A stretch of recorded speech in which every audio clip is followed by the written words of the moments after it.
Hey everybody. Hi. I was at Facebook. Hi YouTube. Okay. Got everything set. I'm hoping this doesn't fall on me. It's currently sitting in my laundry. um, so I'm gonna talk to you guys as I'm folding laundry because that's just what moms do. They talk and fold laundry. So I tried this earlier, but it stopped on me, so it didn't work. But dim my phone. Okay. So I want to talk to you guys a little bit about why things happen, just in general. So, in my life, I have gotten the shit under the stick a lot. And when I mean a lot, I mean more than you could ever imagine. My mom had a stroke when I was 9, and I have memory loss from before I was 9 because of how bad the trauma was. I didn't really know what happened until I was 14. It was hid from me. Mainly to because the fact that I was 9, it was to protect me, which I understand now. I understand that now. Um, I was explained what happened at 9, but wasn't really gone into detail until I was 14. Um, then at 19, I had a baby. I got married. Um, so I was 19 in 2011. I had my son in 2012, right before I turned 20. Um, and then, excuse me. Um, and then December 24th, 2014, I got married. 3 months later, I had a miscarriage. It was a spontaneous abortion, which for all of you mamas out there know, a spontaneous abortion is when you have a miscarriage before you hit 8 weeks gestation. Um, it was about 7.5 weeks when I had a miscarriage. Um, my husband at the time blamed me. He said, day in and day out, why'd you kill our baby? Blah, blah, blah, blah. He ended up being a really big narcissist. Um, he stole money from me, right? He started stealing money from me after that. Excuse me. Um, he cashed advanced on my credit cards. He drove my mom's credit card up over $10,000. Um, he would blame me for everything. Typical narcissistic, stuff. Um, so I was in 2014, 15. 15 with, 2014 was 15 was a miscarriage, excuse me.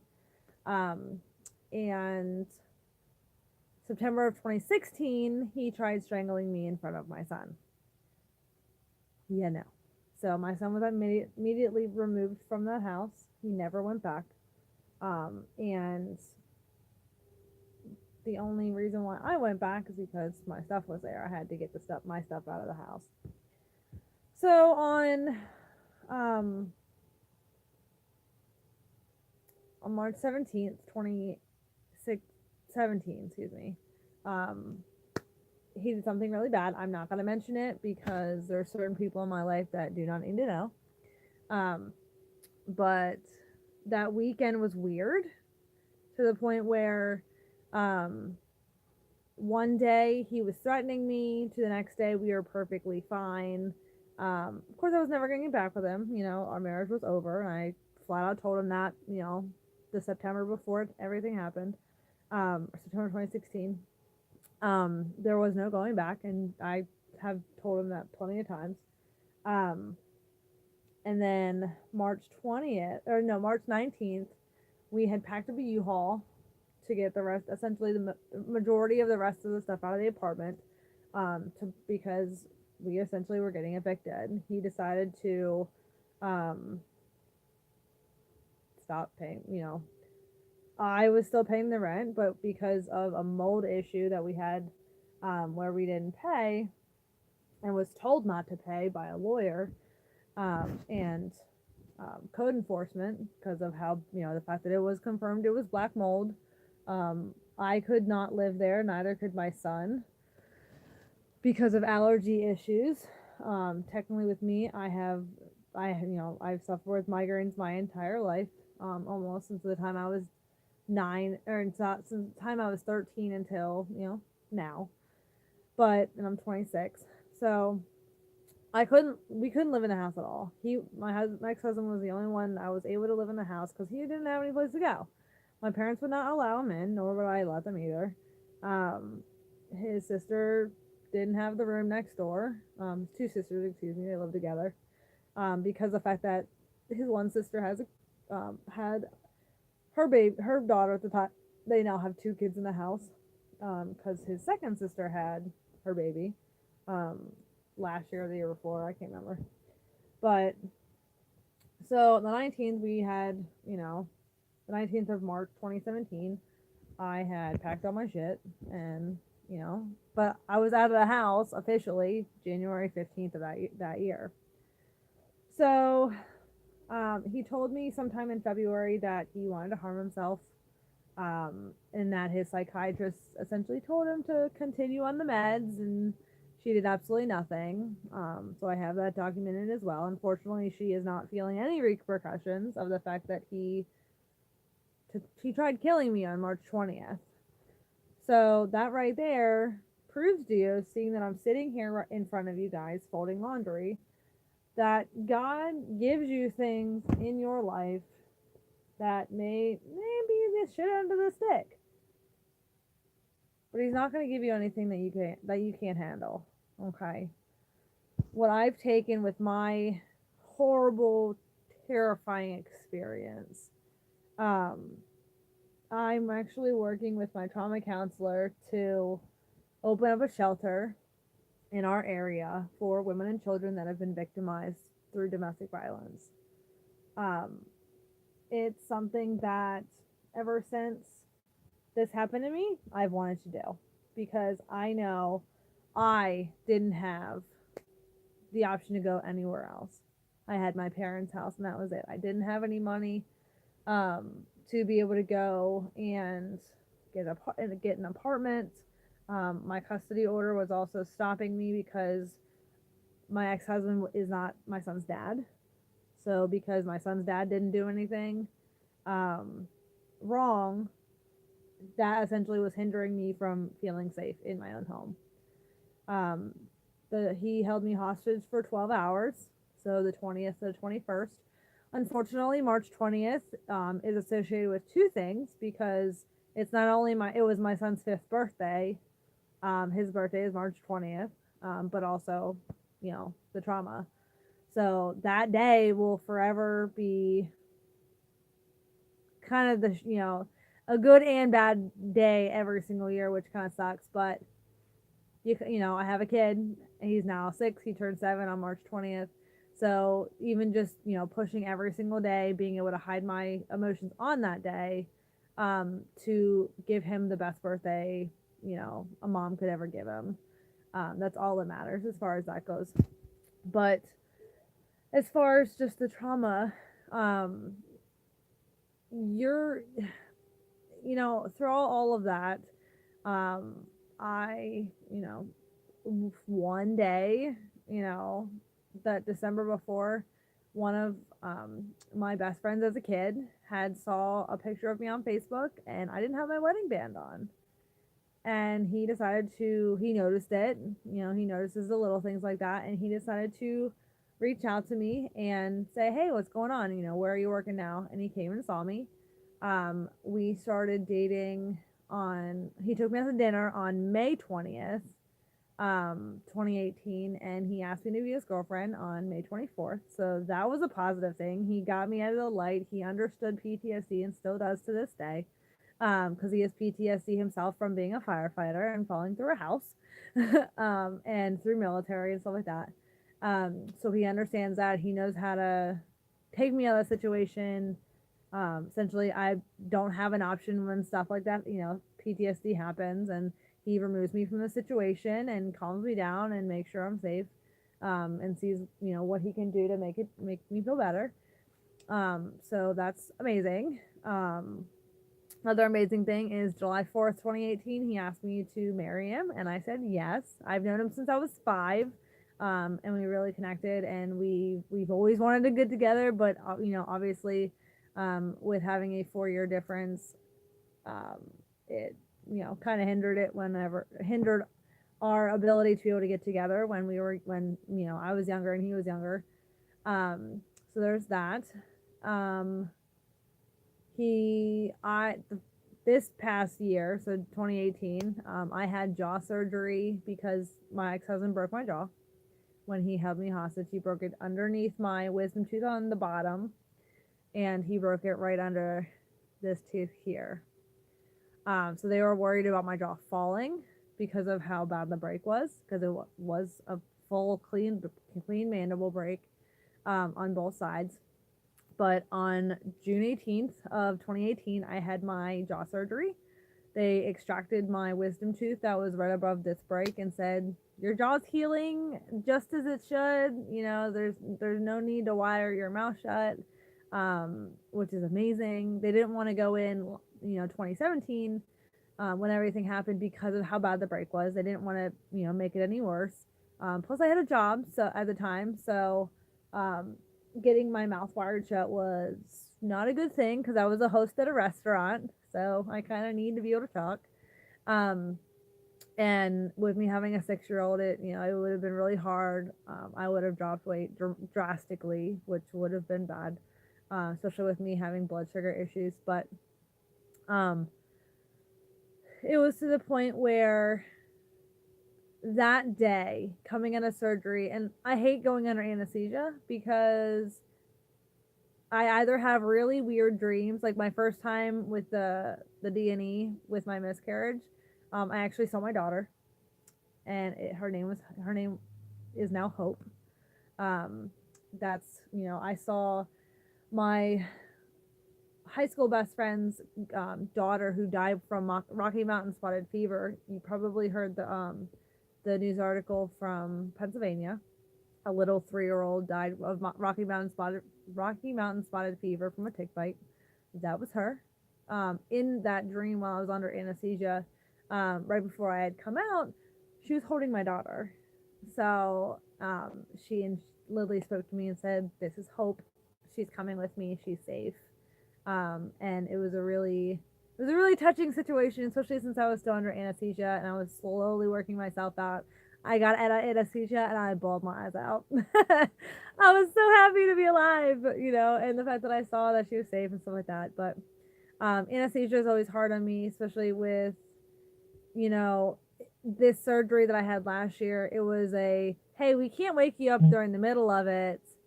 So you won't know if you're wired shut until after you get out of surgery. And I'm like, crap. So that, but I went like this to my teeth and I saw that I didn't have, I felt that I didn't have any wires, and it was just a sense of relief came over me, because who wants to get their mouth wired shut?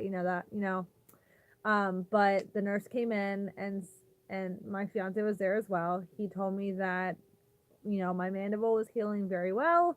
No wires were needed. The extraction went smoothly. There's no holes where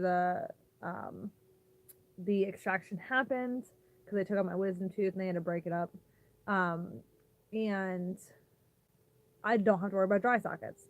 So just hearing that, it's almost like everything that I had held in through PTSD, through depression and anxiety and stuff like that, it just went away.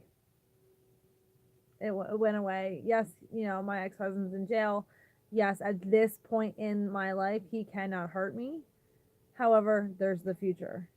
But this one little thing, surgery, obviously surgery is not little, but this one little thing, God essentially and said, I healed your bones, and you don't have to suffer through it anymore. So even though he provided me a bad thing in my life, a bad situation, he was never not there. He was seeing me through it. And I learned that in church, or I was reminded that in church the other week. And that, just that service really touched me, because our pastor was really talking about how, you go through really bad things in life, and as pass through, excuse me. But you go through these things in life that are really negative, that, you know, you may lose a limb, or you may get an infection that almost kills you and then you live, and, you know, you may experience domestic violence and he breaks your jaw, or he almost kills you and sends you to the hospital.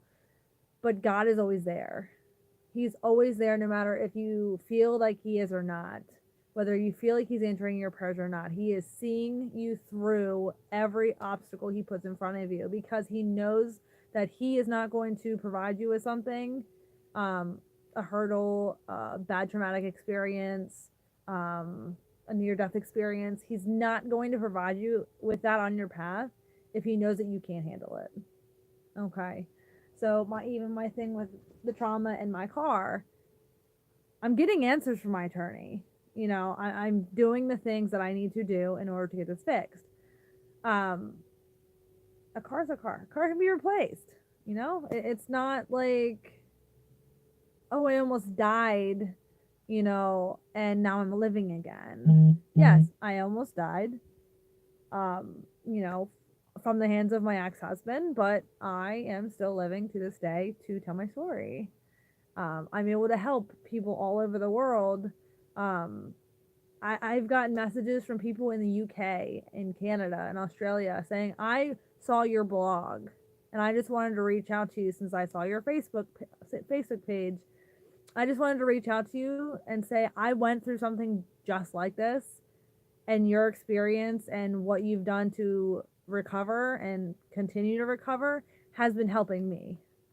And it's so rewarding. So the fact that I'm able to, you know, to walk in this path with my trauma counselor, to be able to obtain a grant and open up a women's shelter, is going to be one of the biggest blessings in my life. And the fact that I was able to jump into the cannabis industry for $600, when there's companies out there paying, like Coca-Cola and Corona, they're paying billions of dollars, with a B, Billions, billions of dollars to get into this industry. I paid $600. And we have the pure CBD on the market, so it's fantastic. I've been able to get off all my meds. My traumatic nightmares have rapidly decreased, which is amazing. I don't wake up in a cold sweat anymore because I'm freaking out while I'm dreaming. I don't have to really worry about focus issues anymore. I'm a server at this point in time. So I finally, you know, since not having a job from June 2017 until December 17, I've been able to focus really hardcore.